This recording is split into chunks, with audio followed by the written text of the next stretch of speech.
A homeless boy witnesses the kidnapping of a billionaire's son. As the millionaire cries at his son's funeral, the boy shouts, "Sir, your son is not dead." The warehouse was cold. Aidan curled deeper into his hoodie, shifting against the rough concrete floor. The city never truly slept, but at this hour, the streets outside were quieter, muted by the thick walls and broken windows of the abandoned building he called home. His stomach ached. It had been a day, maybe longer, since he'd last eaten. He pulled his knees to his chest, willing himself to ignore it. Hunger was just another part of survival. A distant siren wailed through the night. Somewhere in the distance, a car sped by. Aidan barely noticed. He couldn't stop thinking about what he had seen. Nathan Sullivan. Aidan didn't know much about the kid, but he had seen him enough times to recognize him on sight. Always the same routine. Nathan stepping out of a black car, a private driver waiting as he adjusted the straps of his expensive backpack, his uniform always immaculate. A kid from a world Aidan could never touch, but today Nathan wasn't there. Aidan frowned, scanning the street. Something felt off. Then he saw it. A window, high up on the second floor of an old brick building just past the alley. The glass was cracked, a jagged hole in the corner, and behind it, eyes. Aidan's heart thudded. He knew those eyes. Nathan Sullivan. The kid looked different, though, disheveled, afraid, trapped.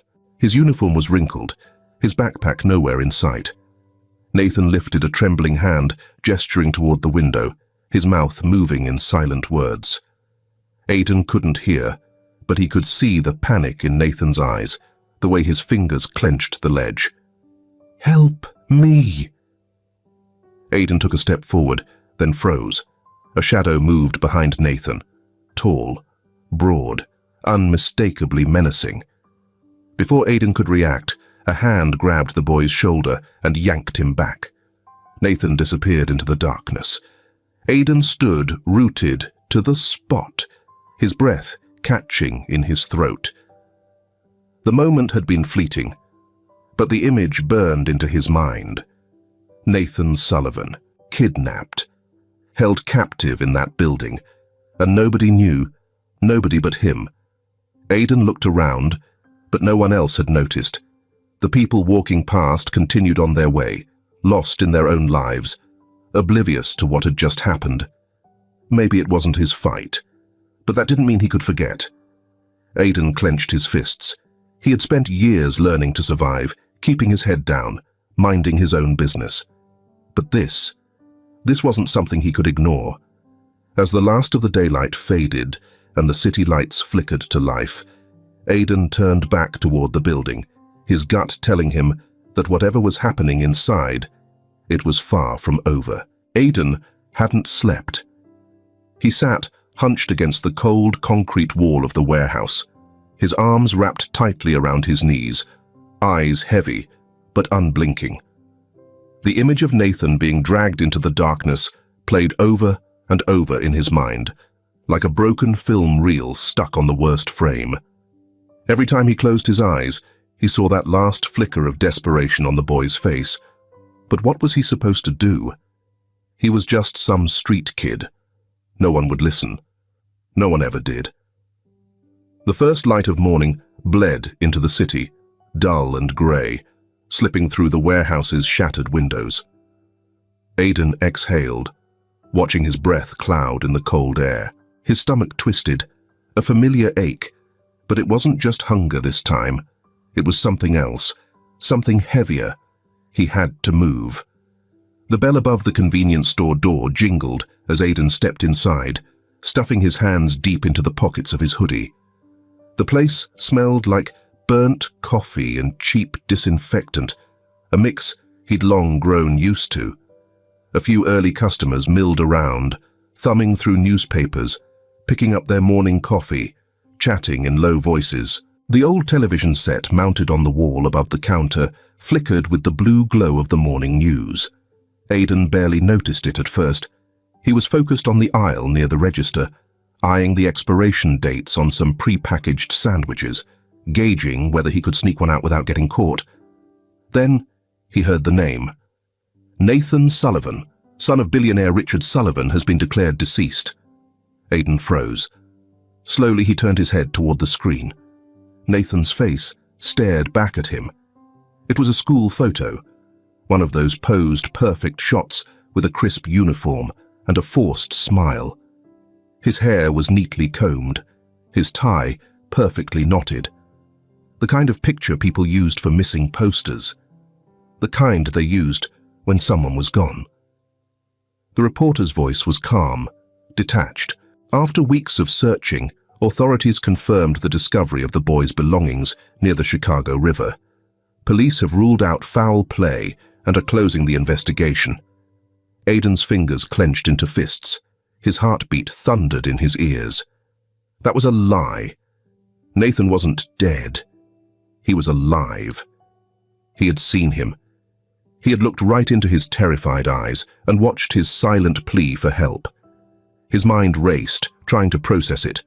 Someone, whoever had taken Nathan, wanted the world to believe he was gone. Why? Around him, the store was still moving, oblivious.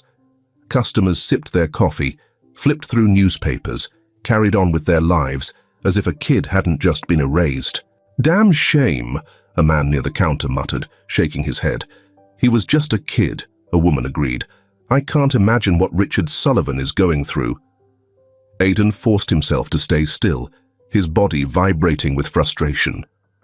"Poor guy," another man added.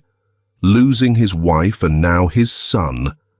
That family's cursed." The conversation shifted. People speculated about the funeral, about Sullivan's fortune, about whether he'd leave the country after this. No one questioned the story. No one doubted that Nathan was dead. No one but Aidan. As he lingered near the register, Aidan started piecing together what he knew about Richard Sullivan. Not much, but enough. A name you heard in passing, a face you saw in magazines, on business news reports, a man with power. People talked about him the way they talked about someone they'd never met, but thought they understood. He was ruthless in business, private in life, the kind of rich that made people admire and resent him at the same time. And now, the media painted him as a grieving father, stoic, controlled, a man who had lost everything but still stood tall. There was footage of him from the funeral, walking beside an empty casket, dressed in a sleek black suit, his expression unreadable behind his sunglass. His posture was perfect, his jaw set in stone. He didn't cry. Aidan didn't know if that meant anything. Did Richard Sullivan truly believe his son was dead? Or was he just playing along with the lie? Aidan shook his head. It didn't matter. What mattered was that Nathan was alive, and no one else knew it. Aidan left the store, the weight of the news settling on his shoulders like a heavy coat. He wandered through the streets, his mind tangled with too many questions and no clear answers. What was he supposed to do? Tell the police? No one listened to kids like him. They'd either ignore him or think he was lying to stir up trouble. Try to talk to Richard Sullivan himself. That was laughable. Aidan wouldn't get within 10 feet of a man like that. That left nothing. Nothing except the truth burning in his chest. Nathan was out there. He had seen him. And if no one else was going to help, then Aidan had only one choice. He would have to do it himself. The sun had risen higher now, casting sharp light onto the buildings around him. The city was awake, moving, oblivious. Aidan took a deep breath, exhaling slowly. The kid in that window, the one with the terrified eyes, was depending on someone, and Aidan wasn't about to let him down. The Grand Cathedral loomed over Chicago's skyline, like a fortress of grief. Its towering stone spires pierced the grey sky, casting long, cold shadows over the rows of sleek black cars parked outside. The air was heavy, with a quiet that didn't belong to the city, an unnatural hush that came when the powerful mourned. Cameras lined the steps. Reporters murmured into microphones, their voices low, reverent. The news cycle had been relentless. Nathan Sullivan, dead at 13, his body never found, his absence filled with speculation and whispered theories. Inside, the cathedral was packed with faces that belonged to money and influence. The scent of polished wood and faint incense curled through the vaulted ceilings. Rows of mourners sat stiff-backed in the pews, all dressed in the same uniform of muted sorrow. At the front stood Richard Sullivan, unmoving, a man carved from stone. His tailored black suit fit as perfectly as the carefully composed mask he wore. The casket before him was closed, empty. And yet, this was not a show of doubt. It was a statement. Nathan was gone. The priest spoke, his voice echoing through the cavernous space, but Richard barely heard him. The words washed over him, about loss, about strength, about a father's pain. People stole glances at him, expecting some sign of emotion, a crack in the armor. But Richard Sullivan did not break. He had learned a long time ago that grief was something to be carried, not shown. Then, from the back of the cathedral, a voice cut through the air like a blade. "Nathan isn't dead." A murmur rippled through the crowd, heads turning. At the entrance stood a boy, small and thin, his clothes hanging loose over his frame, his sneakers scuffed and barely holding together. His brown hair was unkempt, his face streaked with dirt, but his eyes were sharp, burning with something that had no place in a room like this. Richard didn't move, but his fingers curled slightly at his side. Security stepped forward immediately, their movements practiced, efficient. But the boy, Aidan, stood his ground. "Nathan isn't dead," he repeated, louder this time. The murmur became a wave, rolling through the cathedral. "Who is that?" someone whispered. "Get him out of here." Just another street rat looking for attention.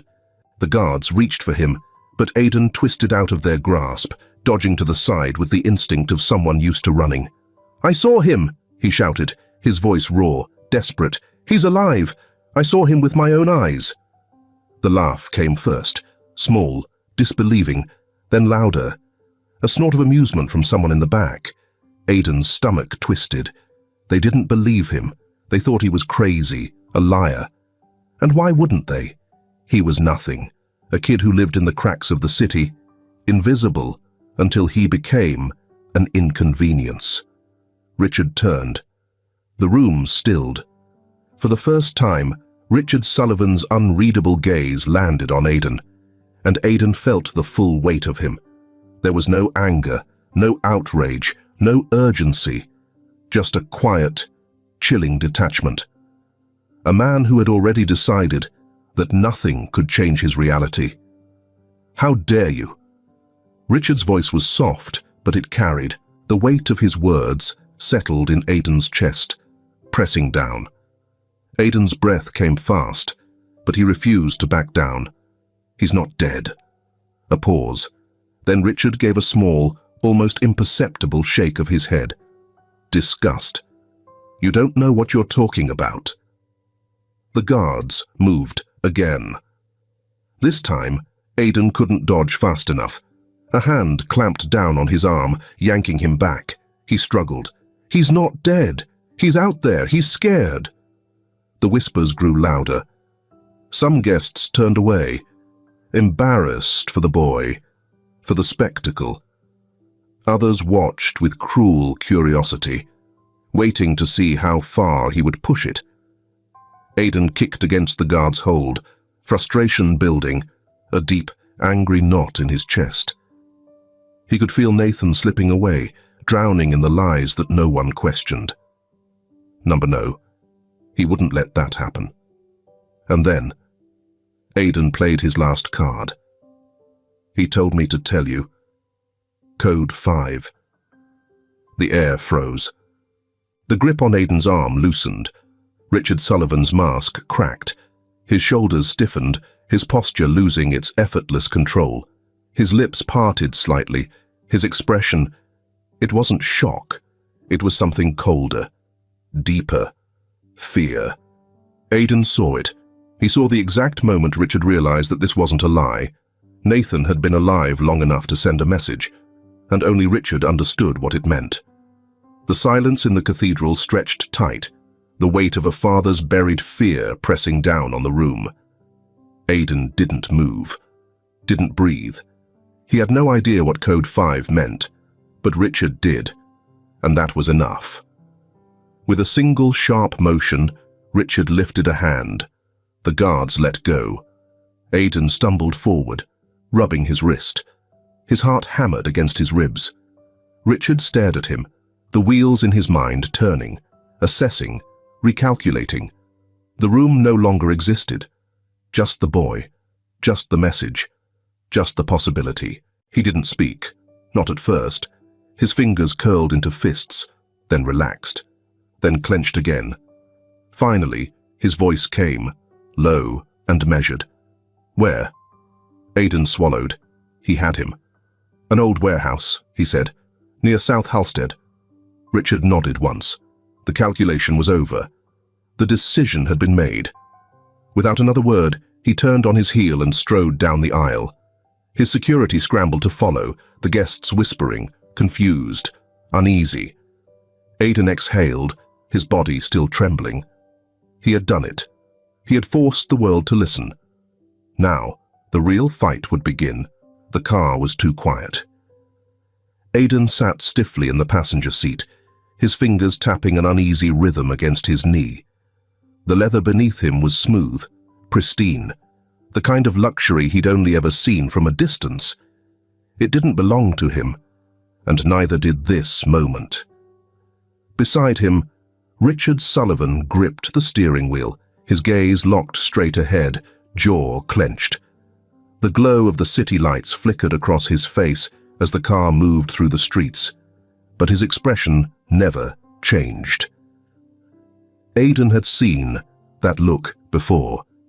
Not anger, not grief, but something deeper. A man caught between what he believed and what he feared might be true. Finally, Richard spoke, his voice even, controlled. "Explain everything." Aidan swallowed. He had one shot at this. "I saw him. A few nights ago, near South Halstead. He was in a warehouse, second floor, behind a broken window." Richard didn't react. He looked at me.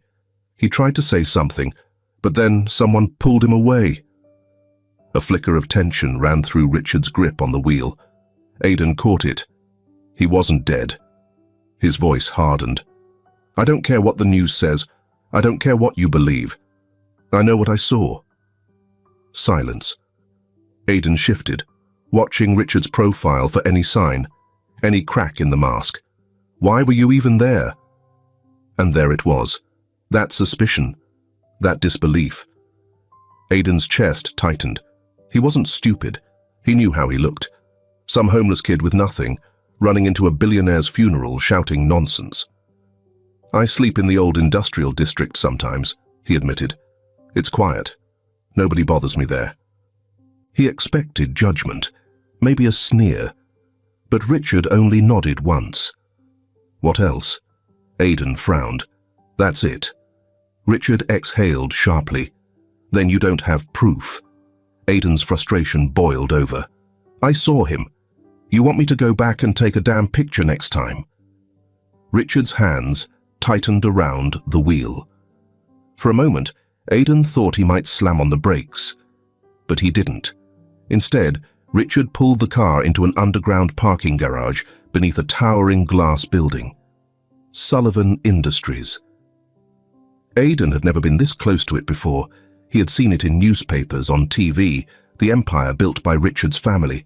It was a fortress of wealth, power, and control. And now, somehow, he was inside it. Aidan sat across from Richard in a sleek minimalist office. The walls were lined with floor-to-ceiling windows, giving a view of the sprawling city below. The desk between them was clear, except for a single tablet, which Richard slid closer to him. "Give me every detail again." Aidan exhaled through his nose. This was a test. Did Richard believe him? Not yet, but he wanted to. That was enough. Aidan recounted everything: the cracked window, the way Nathan's eyes had locked onto his, the shadowy figure dragging him away. Richard's gaze never left him. And then, the shift. Not in Richard, in the air. A feeling, a weight pressing into the space between them. It was doubt. Richard wanted to dismiss him, wanted to believe that this was just another lie in a city full of them. But Aidan had given him something real. Code 5. And that was the problem.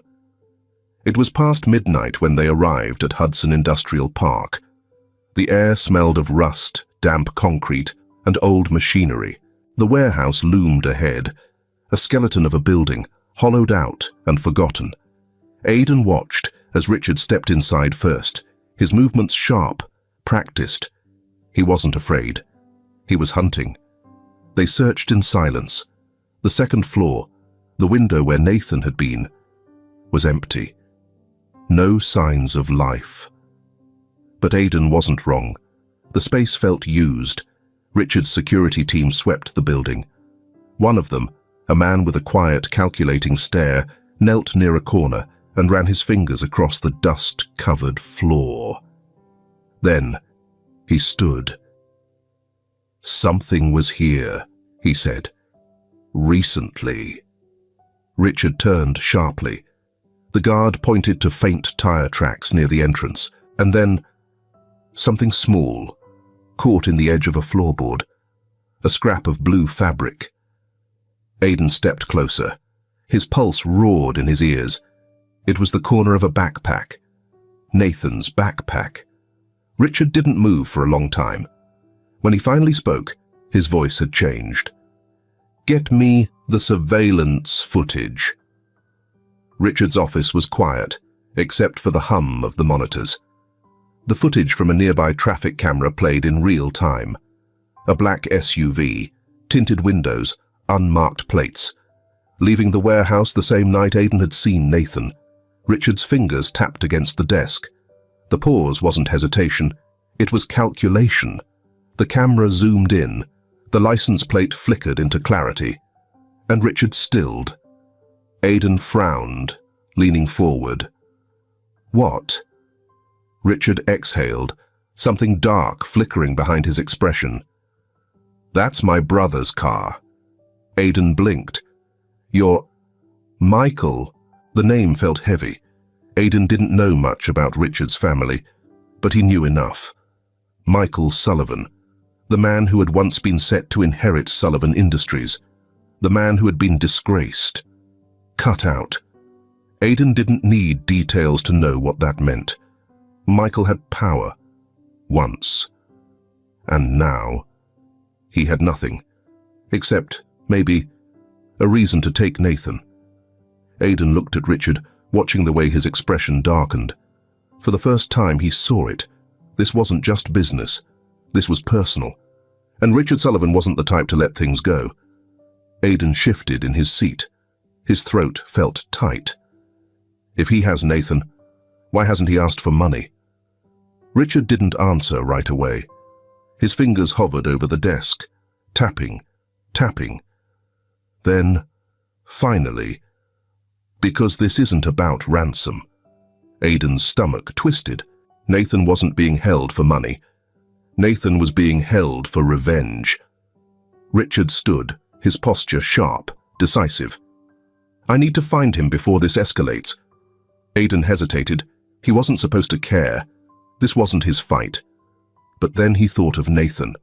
Alone. Afraid. Waiting for someone to come. Aidan exhaled sharply. "I'm coming with you." Richard didn't argue. For the first time, they were on the same side.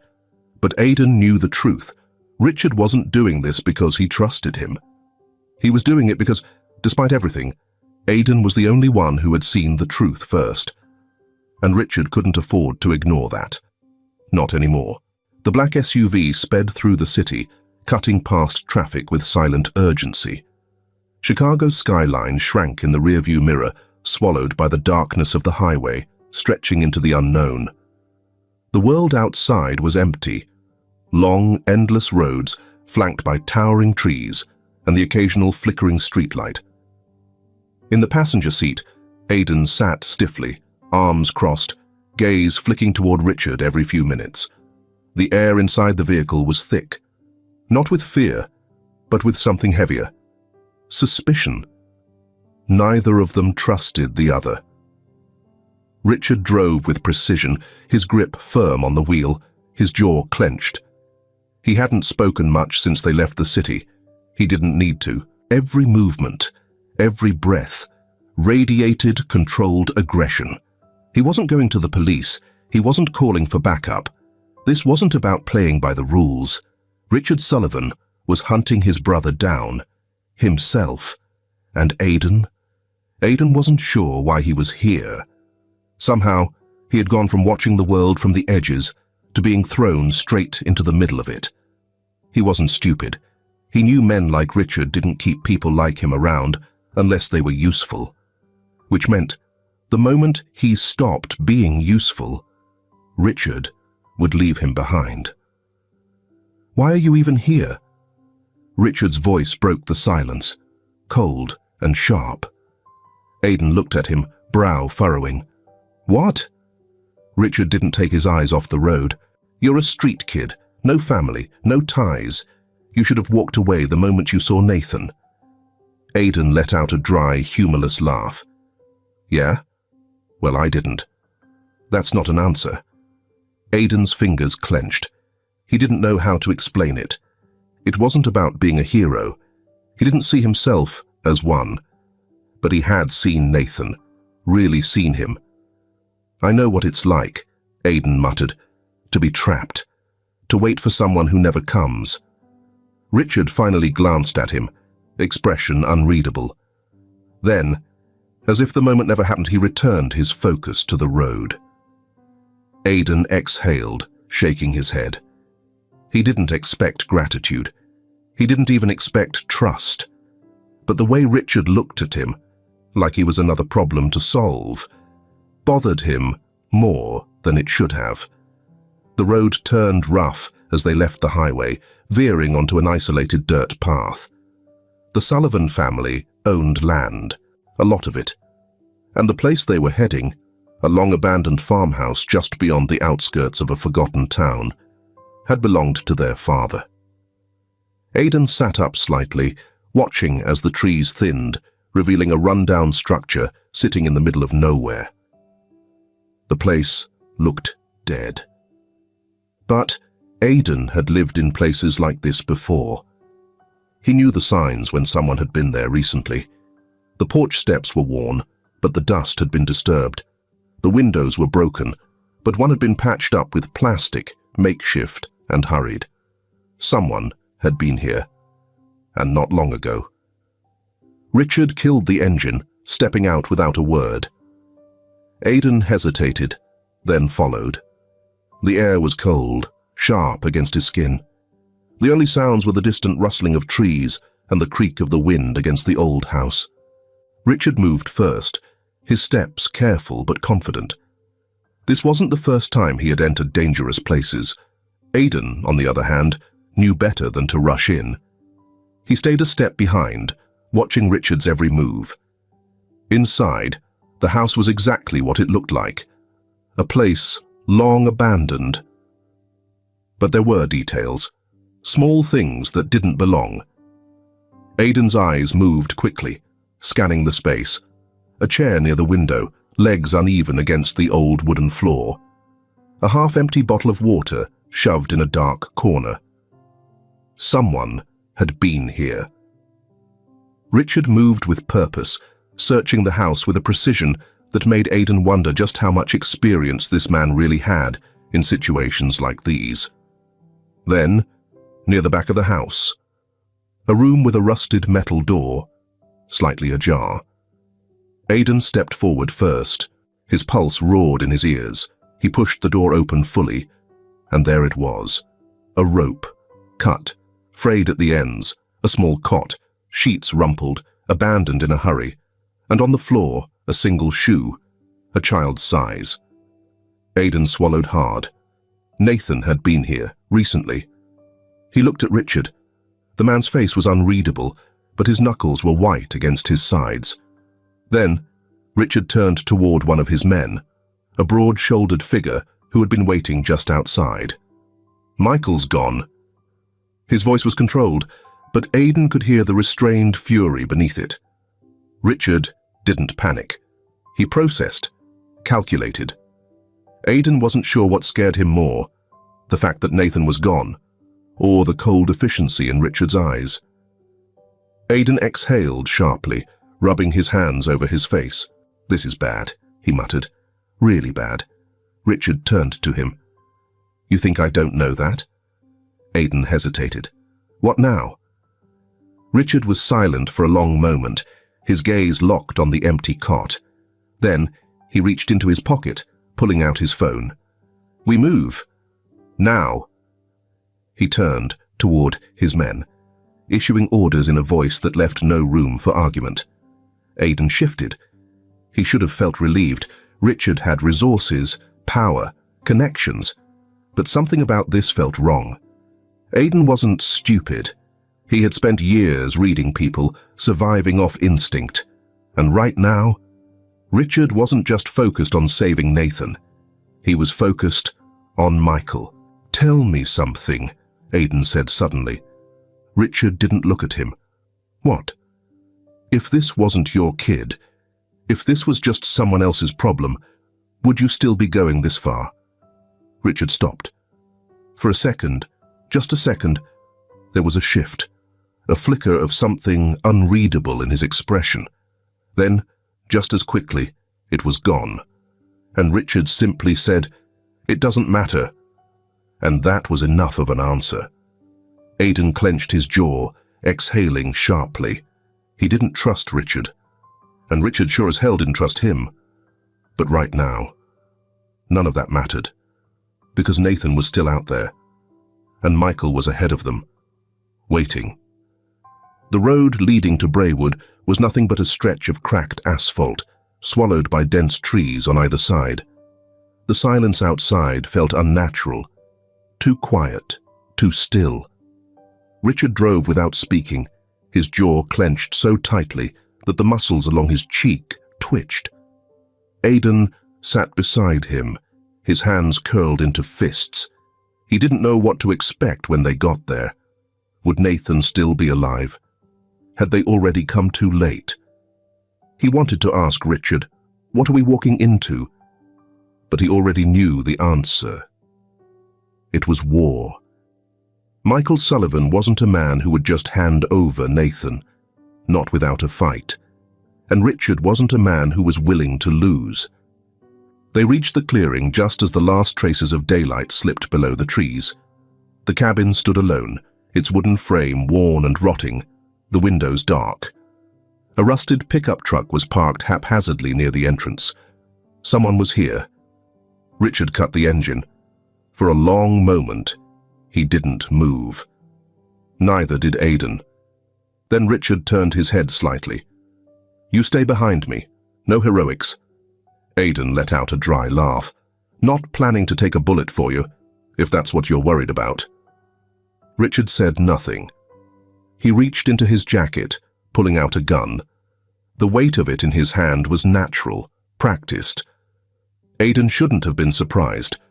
Richard wasn't the kind of man who called the cops. He was the kind who solved things himself. This wasn't a rescue. It was a reckoning. They approached slowly, boots crunching against the dirt. Richard's eyes flicked over the surroundings, cataloguing details the way only a man trained to anticipate danger could. Aidan stayed close, his stomach twisted in knots. Then, from the porch, the door swung open, a shadow stepped out, and there he was, Michael Sullivan. He was thinner than Richard, his frame wiry but tense, his eyes sunken deep into his face. There was something sharp about him, something feral, a man who had been cornered for too long. And in his hand, a gun aimed directly at Richard. For a long moment, neither brother spoke. Then Michael sneered. "Look who finally came crawling." Richard's grip on his own gun didn't shift. His voice was calm, too calm. "Where's my son?" Michael tilted his head slightly, eyes flicking toward Aidan. "You brought a stray? Really?" Aidan bristled, but before he could snap back, Richard's voice cut through the air. "Where is he, Michael?" Michael let out a sharp breath, a humorless laugh. "You've got some nerve showing up here like this." He took a step forward, his gun still steady. "After everything you did, after you stole everything from me, you think you can just march in here and take the only thing I have left?" Richard's expression didn't change. "Nathan isn't yours." Michael's eyes darkened. "No?" His lips curled. "Then why is it that I'm the only one who gave a damn about him?" Aidan's pulse roared in his ears. This wasn't about money. This was personal. Michael wanted to hurt Richard in the deepest way possible. And that meant Nathan wasn't leverage. Nathan was a weapon. Michael's finger twitched on the trigger. Aidan barely had time to think, move. His hands found a rock near his boot, and without hesitating, he launched it through the nearest window. Glass shattered. Michael flinched, just for a second, but a second was all Richard needed. He moved like lightning. A sharp lunge. A strike to Michael's wrist.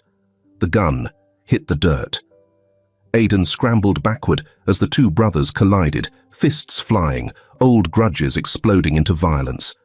Richard had the advantage in strength, but Michael fought like a man who had nothing left to lose. A wild swing, a knee to the ribs. Richard staggered. Aidan's heart pounded. Do something. Michael lunged for the gun. Aidan moved first. He kicked the weapon away, sending it skidding across the ground. Michael whirled on him, fury burning in his eyes. Before he could react, Richard tackled him, slamming him to the ground. Dust flew up around them, a grunt of pain.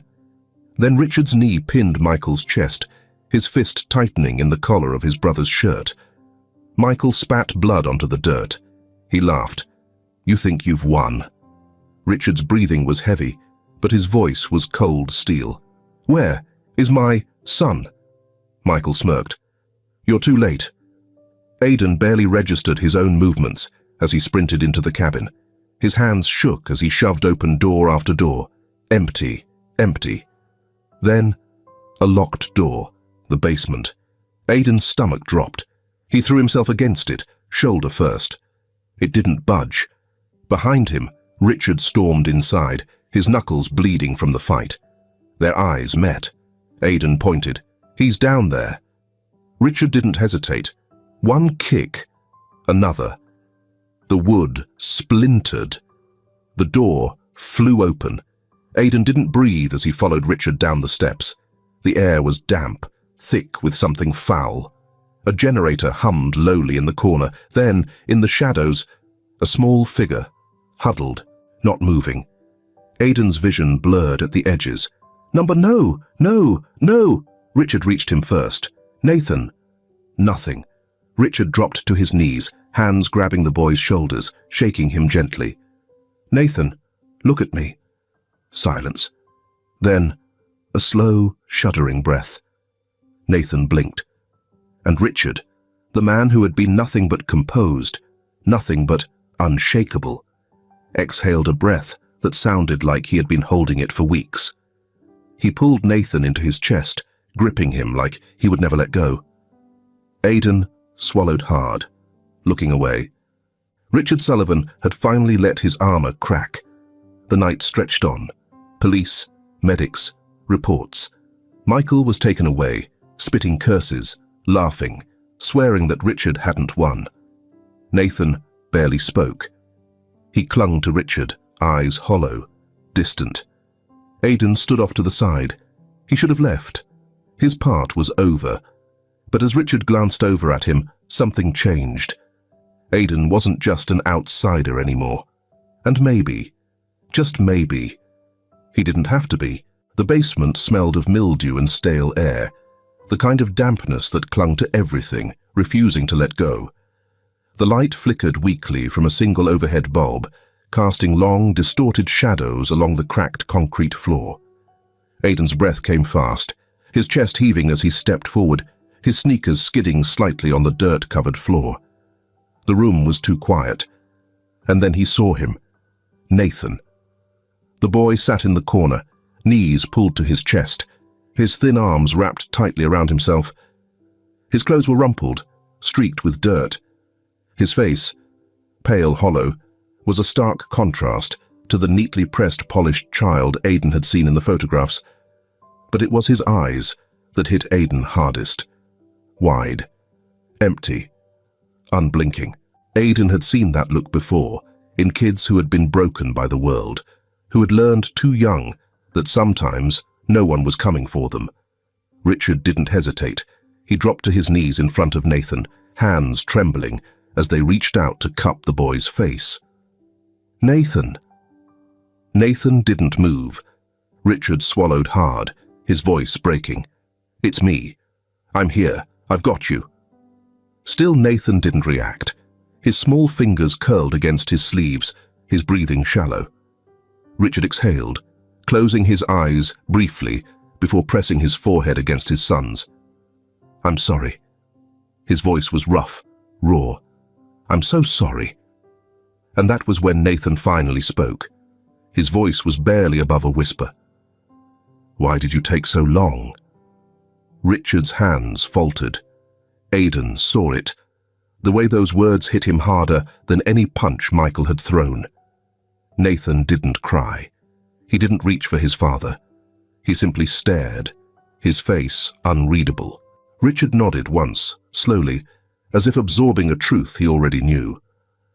I should have been here sooner, he admitted. His voice was quieter now, stripped of its usual strength. But I'm here now. Nathan blinked, but his expression didn't change.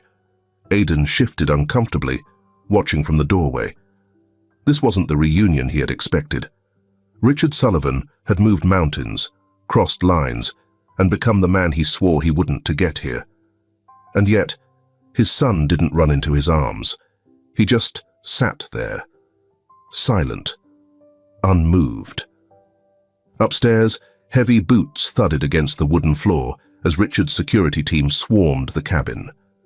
Aidan glanced up toward the open basement door, listening as voices barked orders, as Michael's sharp laughter cut through the chaos. Oh, come on, Richard! Michael's voice was hoarse, his words slurred with exhaustion. You know this isn't over. A sharp grunt followed. A scuffle, a chair scraping against the ground. Aidan climbed the steps cautiously, stepping into the dim light just in time to see Michael being dragged toward the door. His lip was split, blood trailing down his chin, but he was grinning, even as his hands were wrenched behind his back, even as Richard's security pinned him down. Michael's eyes found Richard as he emerged from the basement, Nathan trailing slowly behind him.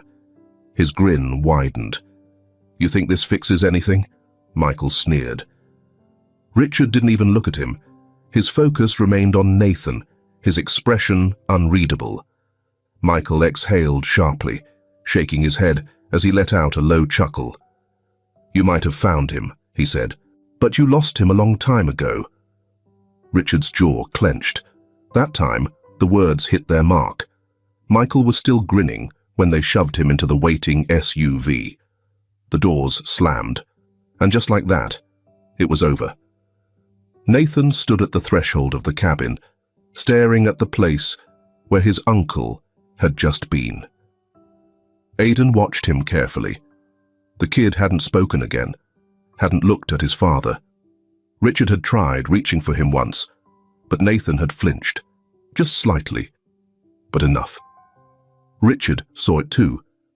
The man who had walked into this nightmare ready to kill had suddenly been left standing there, unsure of what to do with the boy in front of him. Aidan understood. Nathan didn't trust him. Not anymore. This was more than just time lost. This was something deeper, something broken. Richard exhaled slowly, rubbing a hand over his face. "Let's go." Nathan hesitated. He looked at Aidan. The eye contact was brief, but it was there, and Aidan felt something shift. It wasn't trust. Not yet. But it was something. Nathan followed Richard to the car, without a word. Aidan lingered for a second longer, watching as the cabin, the place where Nathan had been held, where Michael had burned every last bridge he had left, faded into the darkness. Then, without another word, he climbed into the back seat, and they drove away. The drive back was quiet. Nathan sat stiffly in the back, arms wrapped around himself, staring out the window. Richard stole glances at him in the rearview mirror, but he didn't say anything. Neither did Aidan. They all felt it. The weight of what had happened, and the weight of what was left. Nathan had been found, but something was still missing. Aidan turned, watching the kid from the corner of his eye. He wasn't crying. He wasn't shaking. He was just detached, like he wasn't really there. Aidan exhaled through his nose. He knew that feeling too well. They reached Richard's estate just before dawn. Nathan hesitated at the front door, his home, and yet he didn't move. Richard placed a hand on his shoulder, guiding him inside. Nathan didn't resist, but he didn't lean into it either. Aidan stood at the entrance, unsure of what to do. Richard turned back, eyes flicking to him. For a second, Aidan thought he'd be told to leave. Instead, Richard just nodded toward the guest wing. "Stay." Aidan blinked. Then, before he could think too much about it, he nodded back. Nathan disappeared down the hall. Richard lingered for a moment, running a hand over his face before exhaling sharply. Then, without another word, he followed his son. Aidan stood there for a long time, staring at the now empty hallway. This wasn't over. Not even close. The house was too big. Aidan had never been in a place like this before, the kind of place where silence stretched too long, where money couldn't fill the empty spaces left behind. Nathan sat in the living room, curled up on the edge of a couch that looked too expensive to touch. He hadn't said a word since they'd walked through the front door. His eyes flickered toward Richard once, just once, but then settled on the floor. Richard stood near the window, one hand gripping the back of a chair, his other pressed against his temple. The exhaustion in his posture was the only sign that the man was human. No one spoke. Aidan shifted from foot to foot, the weight of the silence pressing down on him like thick air before a storm. Nathan was home. But it didn't feel like a homecoming. Aidan didn't belong here. He knew that. But neither did Nathan. Not really. He sat stiffly, barely moving, his hands gripping the sleeves of the hoodie Aidan had given him earlier that morning when he'd started shivering. It was too big for him, but he hadn't taken it off. Richard stepped forward, carefully, like someone approaching a wounded animal. "Nathan." The boy didn't react. Richard knelt in front of him. "Nathan, you're safe now. You don't have to be scared anymore." Nathan flinched. A small movement, barely noticeable. But Richard saw it. Aidan saw it too. Nathan's fingers tightened around the fabric of his sleeves. "I wasn't scared," he muttered. His voice was hoarse, like it had been buried for too long. "I was alone." The words landed like a slap. Richard exhaled slowly, his fingers curling into a fist against his knee. "I know. He hesitated, something unreadable flickering across his face. "I should have..." Nathan turned his head, staring out the window, not listening, not believing. And Richard felt it, the distance between them. It wasn't just the time Nathan had spent with Michael, it was long before that. Aidan knew when someone didn't want to be touched, didn't want to be spoken to.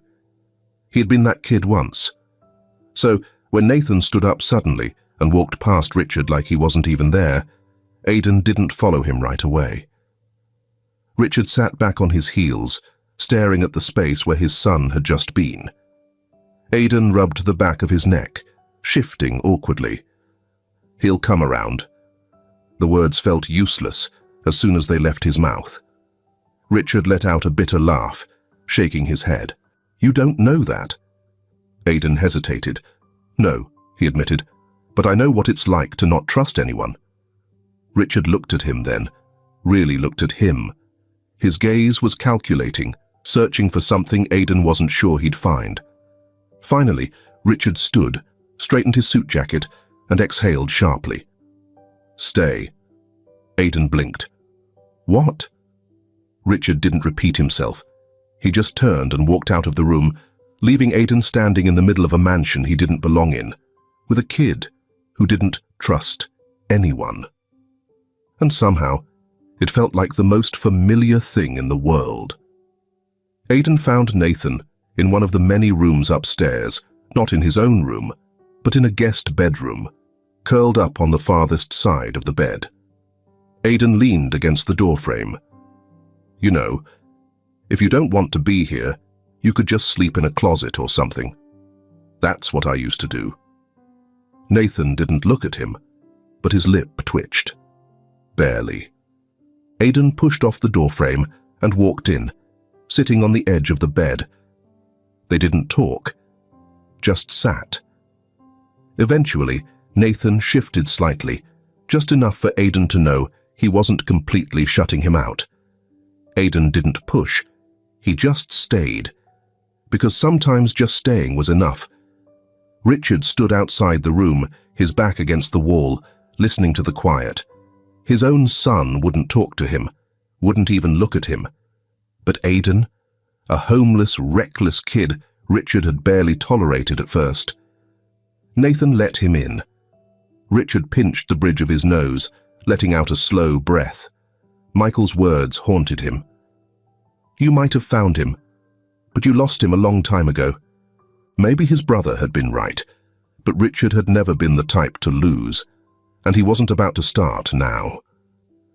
The next morning, Aidan was half asleep in the kitchen, chewing on a piece of toast when Nathan walked in. The kid didn't look at Richard, who was sitting at the counter with his coffee. Instead, he walked straight to Aidan. Aidan blinked as Nathan slid into the seat across from him, poking at the food on Aidan's plate, like he was considering stealing it. Aidan raised an eyebrow. "You know there's a whole fridge full of food, right?" Nathan shrugged. "Yours looks better."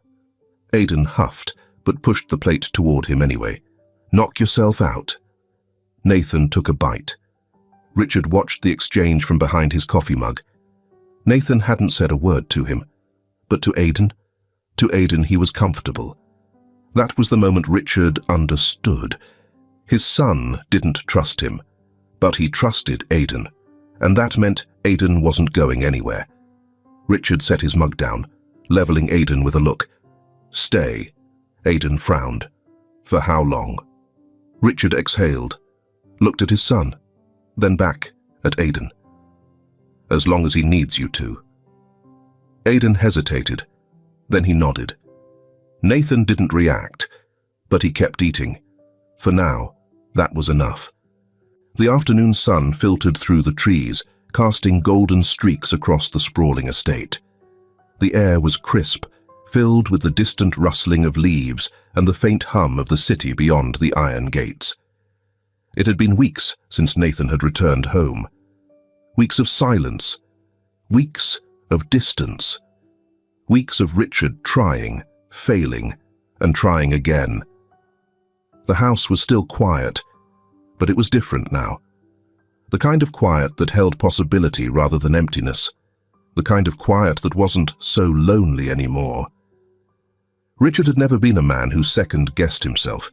In business, in life, decisions were made, results were achieved.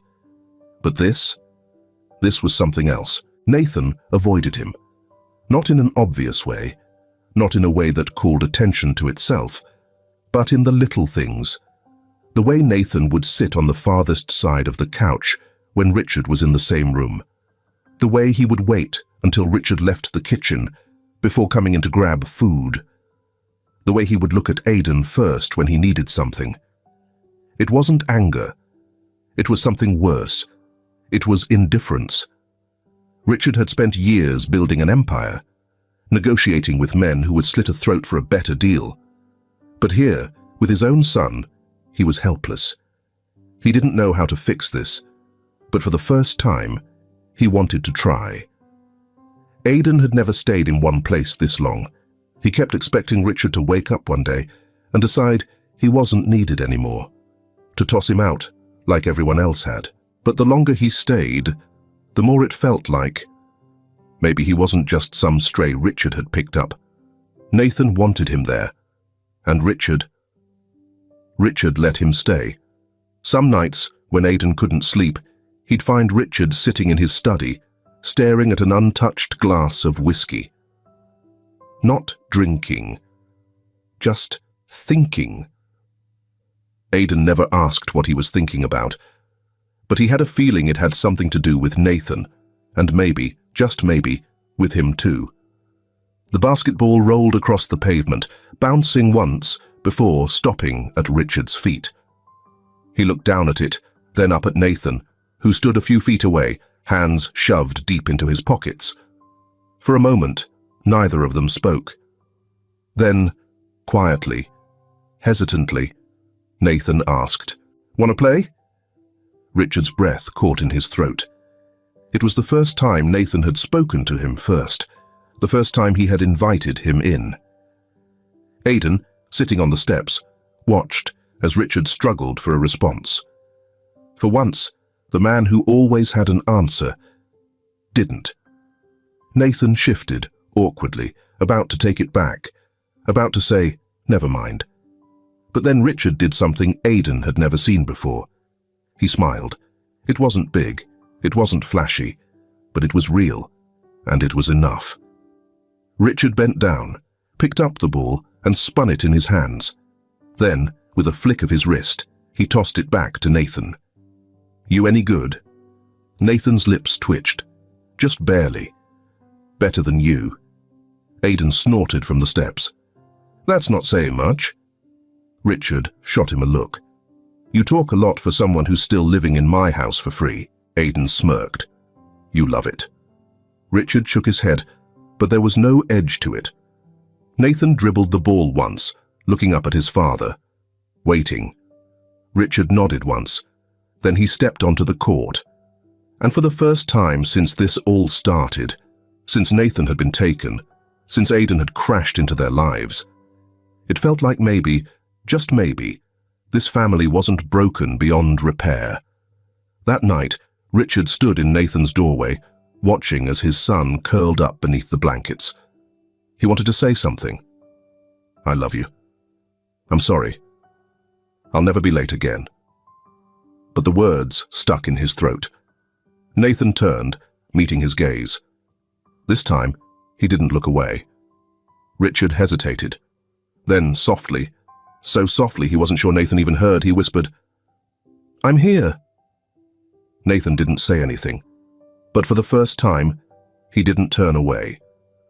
The next morning, Aidan had his backpack packed. Nathan saw it first, his brows pulling together. "You're leaving?" Aidan hesitated. "I mean, this was never really my place, was it?" Nathan stared at him for a long time. Then, finally, he turned to Richard and said, "I want him to stay." Aidan's heart stopped. Richard met his son's gaze, something flickering in his expression. Then he looked at Aidan and nodded. "You're staying?" Aidan blinked. "That's it." Just like that. Richard smirked. "You need me to write up a contract?" Aidan rolled his eyes. But in his chest, something settled. Something that had never settled before. Something that felt a lot like home. The three of them sat on the back patio that evening, the city lights flickering in the distance. Nathan was flipping through a comic book. Aidan was leaning back in his chair, half asleep. Richard was reading something on his phone. No one spoke. It wasn't an uncomfortable silence. It was just life. 1 year later, the Sullivan estate stood tall against the Chicago skyline, its glass windows reflecting the early morning sun.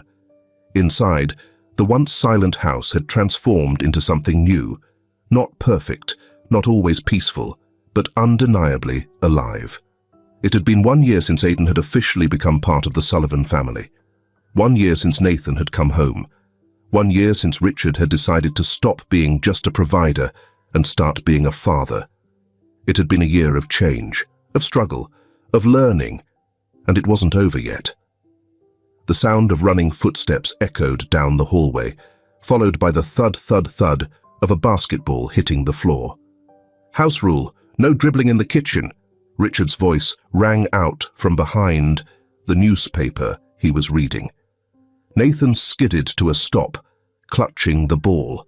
"That's not a rule."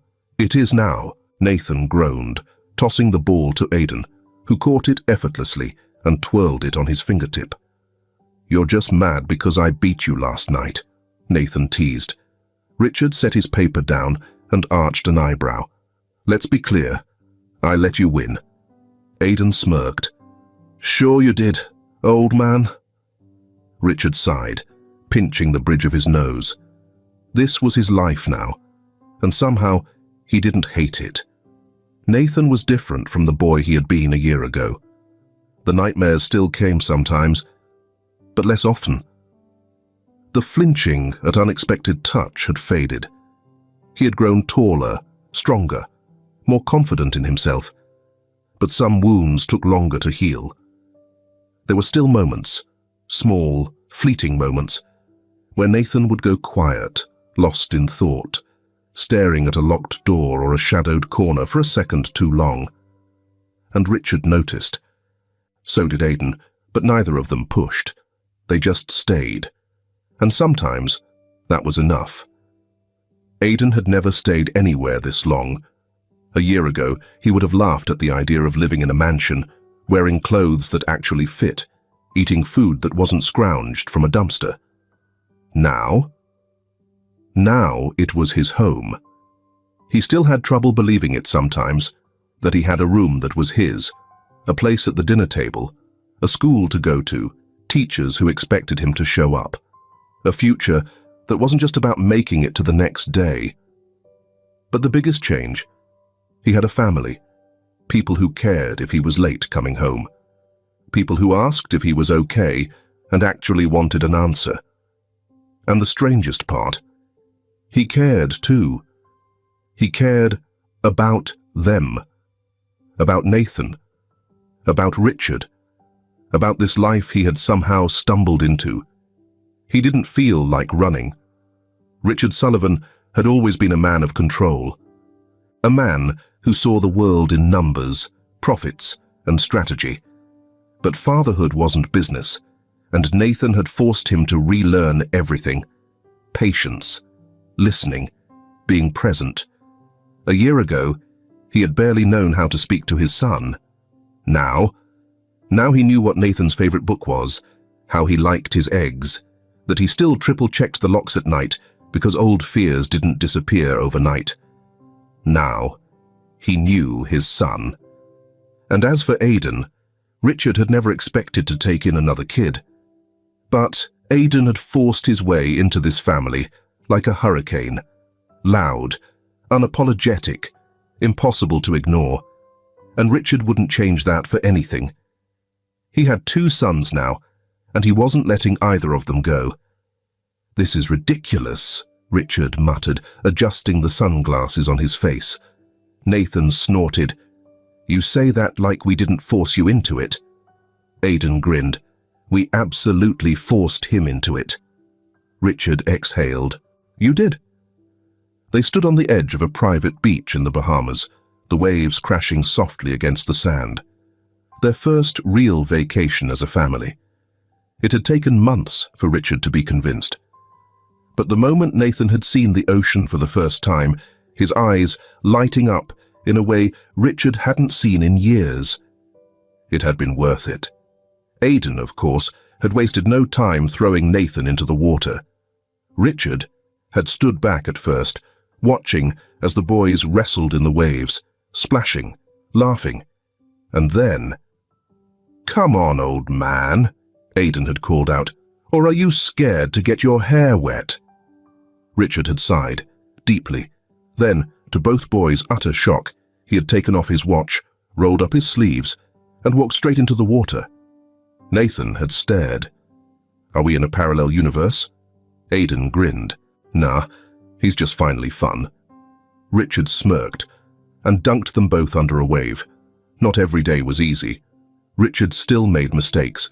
He still worked too much, still had moments where he didn't know what the hell he was doing. But he was learning. Like the time Nathan had failed a test and expected anger, but instead got patience. Or the time Aidan had come home late one night, looking guilty, expecting to be kicked out, only for Richard to sit him down and talk instead of yell. Or the time Nathan had asked, hesitantly, awkwardly, if Richard could make it to his soccer game. And Richard had been in the front row, watching every second. These were the things that mattered. Not money, not power, but showing up. And Richard was done being absent, being. A year after it all began, the three of them sat on the balcony of the Sullivan estate, watching the Chicago skyline blink in the distance. Nathan was eating a bowl of cereal, even though it was almost midnight. Aidan was flipping a coin between his fingers. Richard was nursing a glass of whiskey, but only one. They sat in silence for a long time. Then Nathan spoke. "This was a weird year," Aidan snorted. "Understatement." Richard smirked. "You two weren't exactly part of my 5-year plan." Nathan looked at him. "But you don't regret it?" Richard took a sip of his drink, paused, then softly, "No." Nathan went back to his cereal. "Good." Aidan grinned. "See? He's growing as a person." Richard rolled his eyes. Aidan leaned back, looking up at the stars. "So what now?" Richard exhaled. "We keep going." Nathan nodded. "Yeah, we do." And that was it. No grand declarations, no dramatic endings, just three people sitting together watching the city, knowing they weren't alone anymore. A family. A real one.